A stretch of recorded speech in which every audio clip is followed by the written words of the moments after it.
Hello friends, welcome back to the mini video guys and my YouTube channel guys. Today friends, we are going to talk about guys Infinix phone setting guys, and today video title is guys Infinix phone Google voice tapping guys, how to enable. Friends, you want to enable guys your Infinix phone Google voice tapping. So how to enable and how to use it today friends, I will show you, I will tell you guys. So first of all guys, go and subscribe this channel guys, click the bell icon and like the video.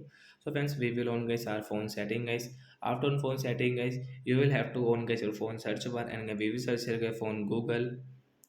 And friends, we will search here Google voice tapping guys. We will search here friends, you can see Google voice tapping guys, you can find easily. And friends, you want to enable, so guys you can enable. And friends, first of all you can see get this notification, get this note.